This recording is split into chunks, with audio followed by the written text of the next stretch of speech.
My journey started in Hyderabad in Pakistan, where I think I was 11 years old in sixth grade, where I got exposed to a PD-11. PD-11 is one of the old school computers that was installed at the Atomic Energy Medical Center in Jamshoro for nuclear medicine gamma camera applications. But as typical, this is what, late 70s, early 80s, that the interface that connected the camera to the computer never came. So there was a computer sitting at Atomic Energy not being used for the clinical application. So my first exposure to computer was in the context of healthcare. I learned how to code on that computer because just sit there, do nothing as part of my, that's another long story why when I was there and learn how to do, obviously the first program I wrote was the game Hangman on this PD-11 computer. And the journey kind of went from there. That kind of gave me exposure to technology, integral part of healthcare. And can you imagine, this is Jamshoro, Pakistan, where I'm getting exposed to technology in healthcare for the first time in sixth grade as an 11-year-old. So I always seen healthcare as very technology focused. I ended up going to Aachen as for my med school. And again, same thing. By this time, I had already built software for enterprise. I had a software company that was doing exam management system that I acquired just before I went to Aachen. And Aachen, I got sucked into literally my second week there into some kind of data analytics projects from faculty, because can you imagine 1990, a med student who knows how to code was a pretty rare occasion in Pakistan, right? So much so that when I left, my final year thesis was on data mining. So did one of the first mainframe data mining projects in Aachen to show that you can actually do total quality improvement projects on financial outcomes and nosocomial infections purely using data from mainframe. And these mainframe used to be an old Meditech system that required punch cards to program this. So it was that kind of all that old stuff. And then the database that Meditech system used was called MUMPS. It was built at MGH by two informatics physicians. I didn't know who they were. So, but as learning the database and how to do this stuff, I would email them because their contact information was available in the manual, and they would respond back to me. And what I'd learned later on, that these were the gods of informatics in the US. So it was Octo Barnett and Bob Greenis. Bob Greenis ended up being chair of biomedical imaging at Harvard University, and Octo was head of informatics at Columbia. I didn't know who they were. I was just emailing support people and asking them questions, and they never responded as if they were some big shot. So, and again, this is pre-internet days, so I couldn't even Google and find who they were, right? So that was my exposure, understanding databases and EMR, again, all in Pakistan. I did my medicine training at my internship at NYU. And again, because of my exposure to mumps, when I was at the VA as one of my rotations, they were implementing the new CPRS EMR over there. And my first rotation at the VA was in the ICU. And my first weekend, I had 12 patients in the ICU to take care of, and I went home post-call at 5 p.m. on a weekend, and I made a decision that that's not happening again. I need to figure out how to optimize my process. So I wrote a template-based reporting application to expedite my progress notes. And immediately, next thing I know, my internship got converted into electives in IT, and I worked with the VA IT department at Heinz VA here in Chicago to build what is now the template-based progress note in CPRS. So again, very earlier on, got sucked into EMR. And again, because VA CPR is also based on MUMS database, gave me a lot of advantage to understand how the database worked. I did my radiology residency at Geisinger, and same thing, as a first year resident, I was asked to help find the PACS. So chaired the PACS selection committee at Geisinger as a first year radiology resident, selected a beta PACS out of UPMC, built by Paul Chang, called Stentor. And we were the first site outside UPMC that implemented that PACS and did really well. And after that, they wanted to go to electronic health record. And again, the CIO asked me to be on the EMR selection committee. We ended up investing in a small startup out of Madison, Wisconsin, because nobody could satisfy our RFP. Remember, Geisinger was a HMO, so a lot focused on quality-based care, not fee-for-service models. And a lot of the RFP requirements of use cases were all quality initiatives that at that time no EMR was addressing because they were all built as billing systems. So the startup that we invested in at that time was called Epic.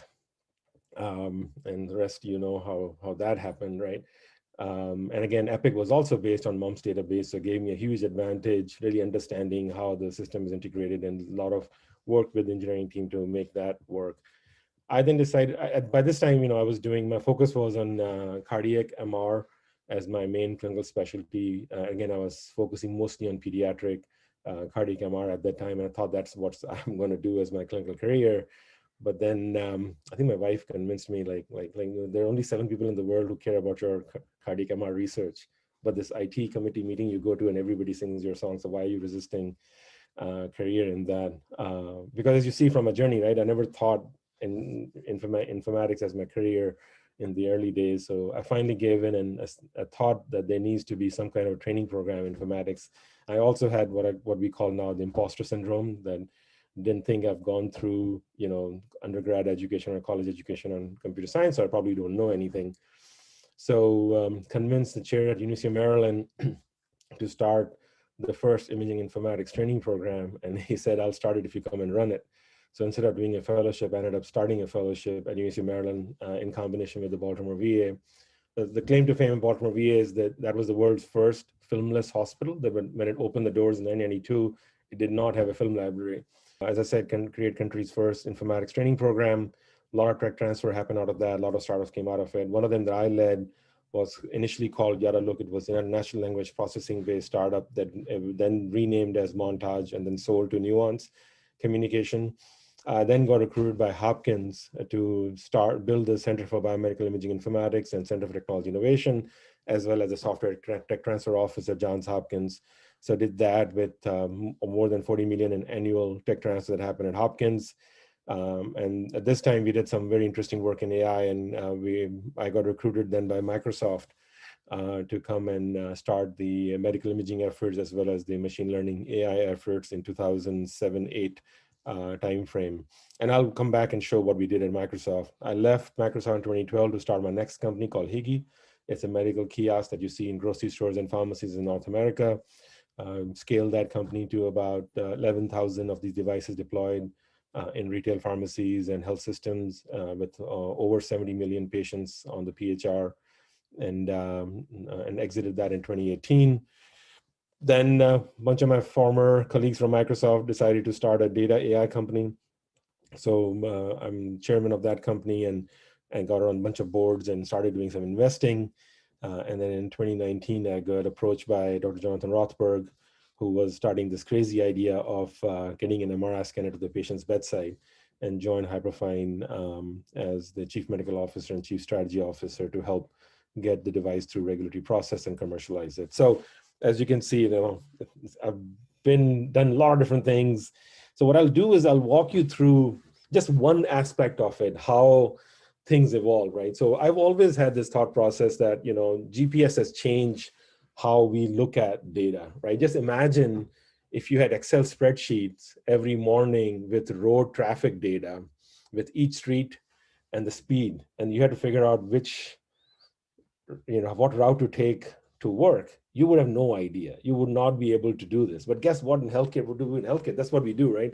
We get spreadsheets of data with lab values and medications, all the stuff, and now we have to compute in our head what is happening in the patient.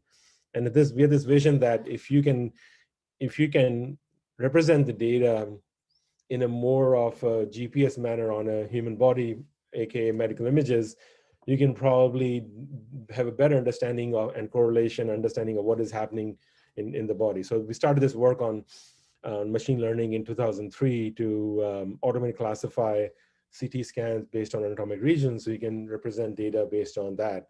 I won't go into details. It's the whole story how this even happened and started, because GPUs to do machine learning didn't exist in this time. So we were creating our custom proprietary FPGA cards to do this work. And that led to, you know, a lot of different works, right? Automated classification of images and anatomic regions, automated handling protocols, and processing based on, now that you know what organ is in the image, you can change window levels automatically. You can create 3D post-processing applications to run automatically. You can create hanging protocols that happen automatically based on what you're looking at.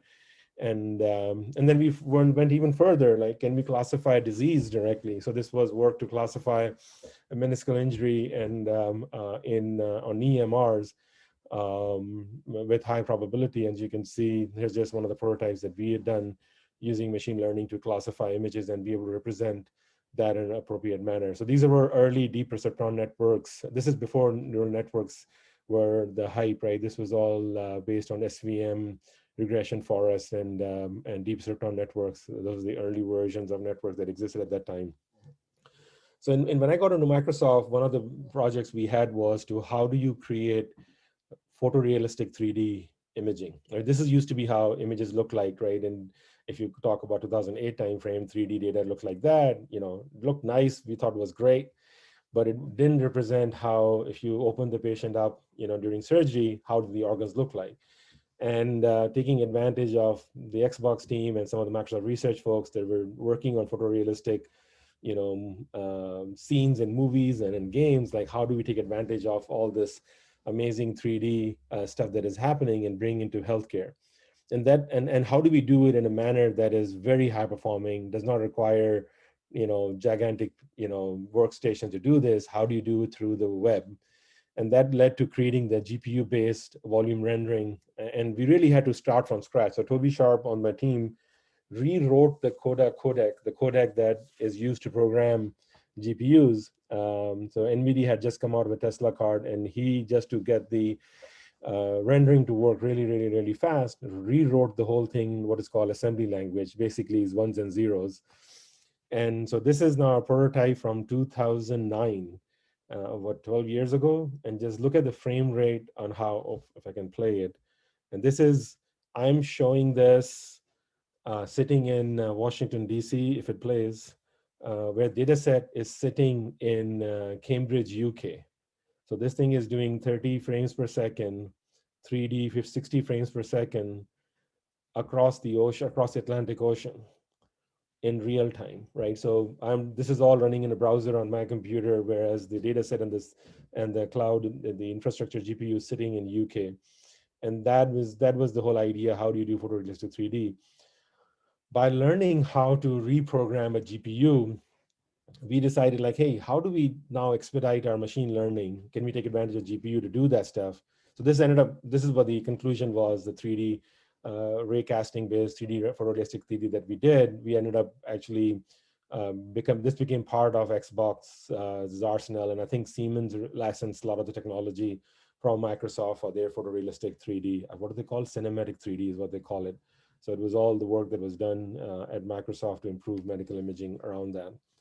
So we then applied the same techniques to expedite machine learning on GPU. So this is one of the early versions of automated recognizing atomic structures on CT scans at 200 frames per second. So basically, as the scan is getting done, you're automatically classifying which organs were just scanned. And so you could stop the scanning in real time if you've already covered the body part, or you can automatically generate reports based on what you're looking at. So there were a lot of interesting ideas on how to do this. Again, the vision of how do you create a GPS for the human body. And this led to a lot of different things. And again, the big thing was that this is not image segmentation. We were trying to do image recognition to where things are. So in 2009, I got a call from another team in Microsoft that was trying to do the same thing, recognize something, but not in medicine, but in healthcare. And they said, well, we have this problem that we're trying to recognize where the head is, where the hand is. Can you help us figure out how to do this? And so the image on the right is actually the 26 body part segments that I did as a prototype from this grayscale stuff that they were showing me. And like at that time, I didn't know what the use case was. They just wanted us to figure out how to do this segmentation. So this was Jamie Shitton, Antonio Creminisi on my team at that time, working with us, Toby Sharp. All of these were on the team at Microsoft working on this. And I'm sure you can guess what this is. This ended up becoming the foundation technology to recognize humans during gameplay. So you can see direct work that we were doing in CT scans in medicine and how we use GPUs to do recognition ended up getting translated to Xbox. Before this, they were trying to do a CPU-based work to do this, and they were running into problems. And we ended up expediting a lot of the stuff. And even a lot of people in my team at Microsoft in healthcare didn't know that this was happening because it's such a hush-hush stealth project, and some of us were getting sucked into to support this also. And one of the key thing was we needed a lot of data to train, so that we didn't want the thing to work out of the required training to play a game. And so we had to create synthetic data. So the images on the top are real humans that we've segmented, and the images in the bottom are all synthetic data. And you can see some of these patients, the people have like elephantitis type legs and weird shapes, right? So, but what we realized was that if you had enough data, it overcomes all the errors in recognition, right? So we ended up generating 500,000 1 hour videos at 24 frames per second. The 24 times 60 seconds times 60 minutes times 500,000, and trained the model on that massive data set. And we had to build the whole architecture of 100,000 GPUs just to train this model to recognize human body parts. And that infrastructure ended up becoming the foundation of Azure machine learning that exists now at Microsoft. So a lot of these early things we were doing trying to solve these problems ended up becoming crucial part of various aspects of Microsoft's technology. And this is the actual work that was published around this on using synthetics to train. And then actually at Hyperfine, we're using the same techniques now to train on stroke applications for the models that we are building. So again, a lot of this work is translating, you learn from one aspect, go to the next one, innovate over there, learn from there, go to the next one. And that's kind of have been my journey. And what made the whole thing worth is this is one of the early prototypes I brought home for teams to my kids to see what it is, and they're playing a game, and all they're doing is popping bubbles. This game never got launched, but we're the jumping boy. We're a jumping boy. Jumping. This is 2009, right? So I mean, when you do this, when you see this, then all the work you've done, that's your reward and nothing else, right? So that was the exciting part of it. Anyway, I'm going to stop there on the journey, my journey there, and then we to talk about Hyperfine. I think the vision for Hyperfine really started with Dr. Jonathan Rothberg, who invented the next generation sequencing and really made his money in that. And then also in 2011 started Butterfly Networks, which is the point of care ultrasound. And Jonathan approaches the problems more from somebody in his life, somebody he loves has a problem, and he kind of fixates on it and tries to solve that, and takes advantage of what I call vertical integration, and taking advantage of things that have happened in the industry outside of healthcare, and how do you bring those learnings into another domain. So that led to, in 2014, this idea that there's limited access to high quality care. There's so many people who are living in chronic diseases that can benefit from better way to look at the disease through imaging, through sensing, whatever you want to call it.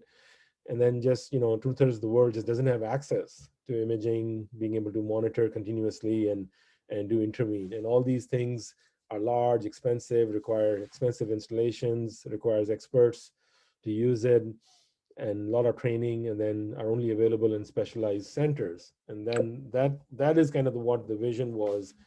And the conclusion came to in that initial discussion in 2014, 2015 was that how do we come up with a non-radiating high advanced imaging solution to the patient's bedside.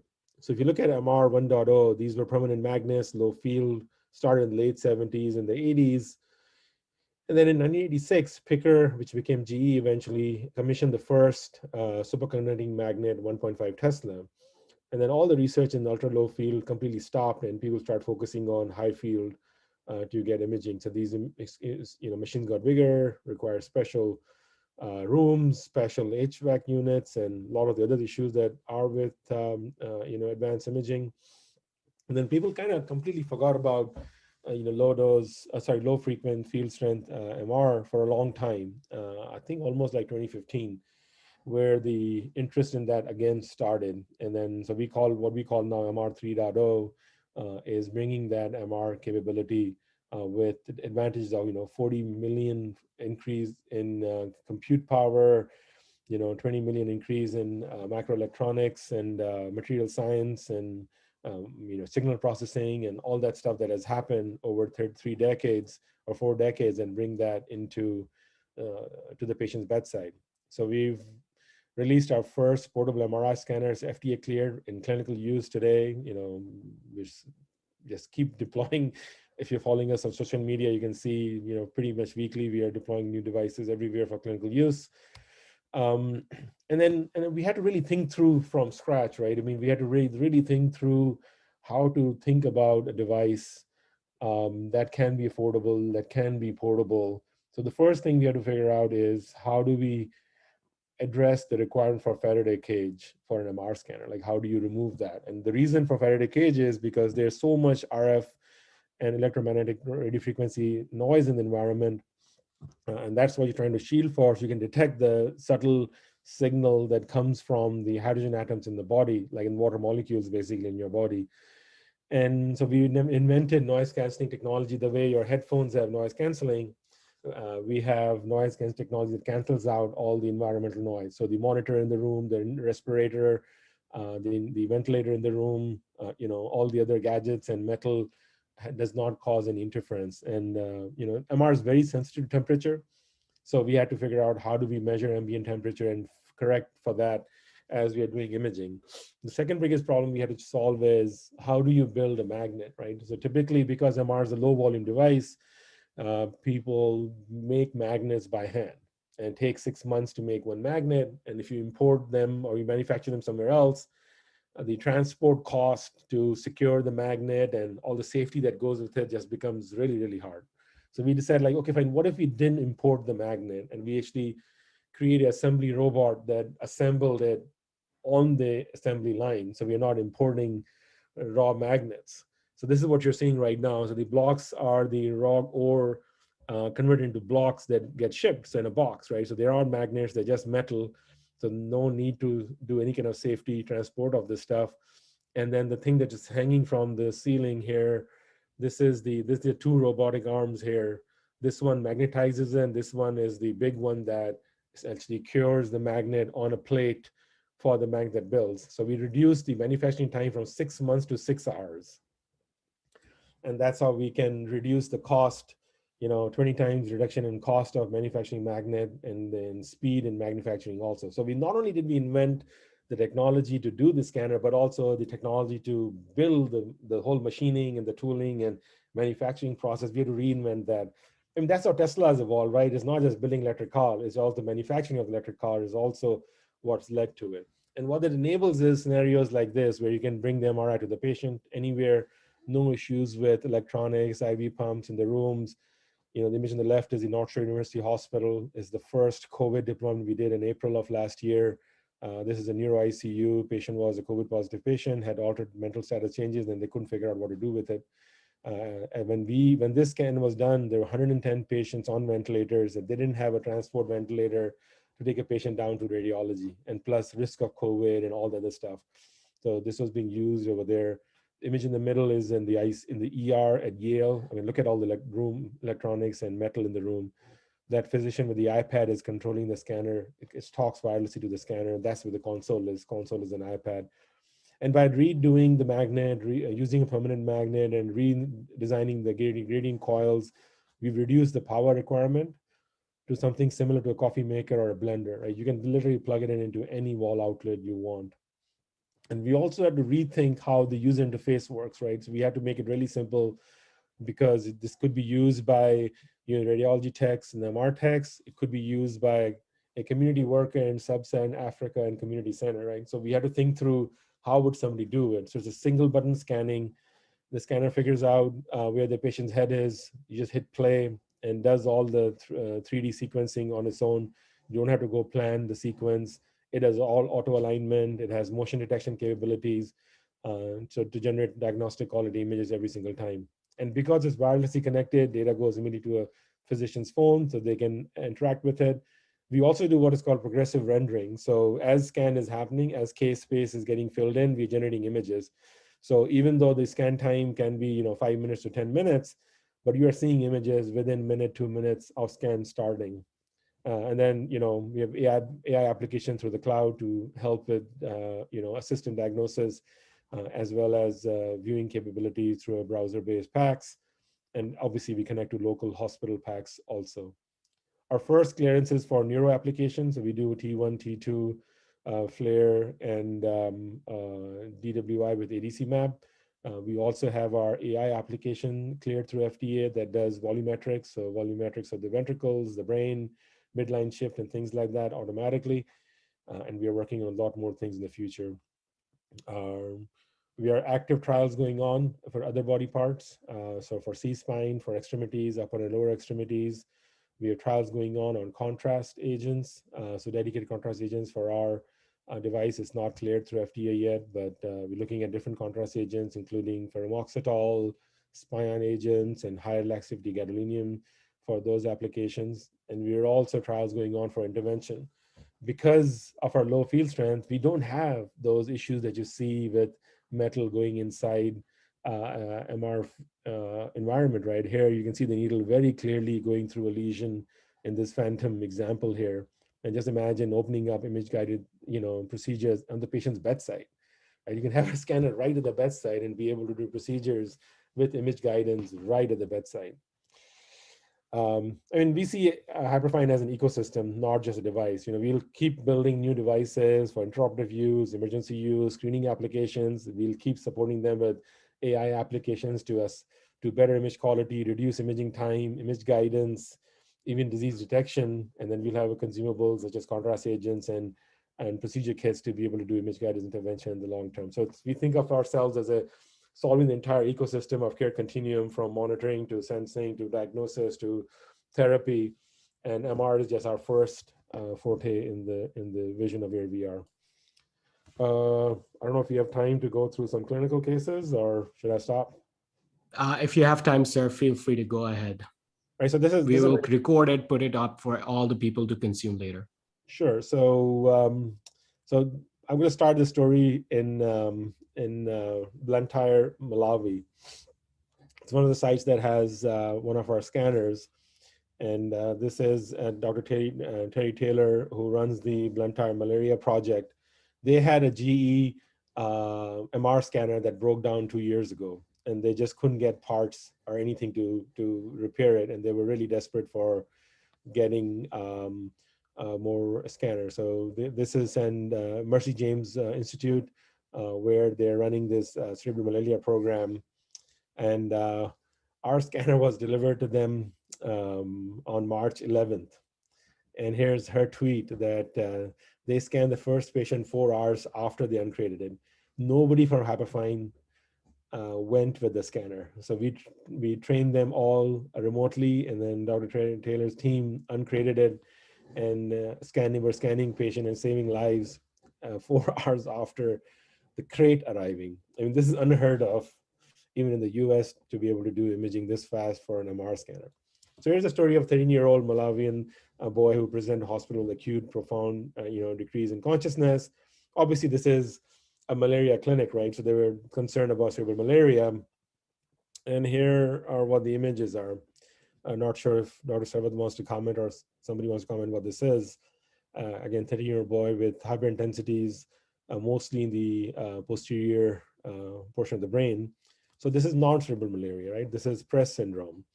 And Press syndrome is a benign entity. It's good if promptly treated, and all you have to do is reduce the blood pressure. And they immediately recognized it, treated his blood pressure, and patient recovered, right? So here's a classic example of a place where there's just no access to imaging, and without doing MR, you would have no idea what is going on with the brain, right? There's just no way. CT would have been normal, everything else would have been normal, labs would have been normal, and if it is not treated, you would have had pretty bad outcome. Here's another one, scenario, male presented to MGH. This is now a US scenario, right? In the emergency department with acute change in mental status. Initial workup was done with non-contrast CT. Patient was transferred to the ICU. There was some hemorrhage detected on CT, and I'll show the images. The EVD was placed for supportive care because they thought nothing can be done for this patient. And then while this patient was being stabilized to figure out what is else going on, why the bleeding started, they decided to do a soup scanner, one of our scans. So here was the initial interparenchymal hemorrhage, interventricular hemorrhage. You can see some midline shift. Diagnosis was hydrocephalus with interparenchymal and interventricular hemorrhage. But here's our scan, right? So as you can see, there's some high signal on flare on the right side, but very classic wedge-shaped, high-intensity diffusion rate imaging, hypointensity on flare, and this would demonstrated, focal territorial infarct. It was not recognized by neurology staff over there. And this was, raised diagnosis of superimposed vasospasm due to the hemorrhage, and the patient had balloon angioplasty to open up the vessel and recover the stroke, right? So this was not a candidate for TPA, right? And this did not really require mechanical thrombectomy. This was more of a vasospasm due to hemorrhage causing an infarct. Again, providing immediate, direct results for this patient and changing care. Here's an example of another Malawian boy with obstructive hydrocephalus because of ependymoma internally. I think I'm going to stop here.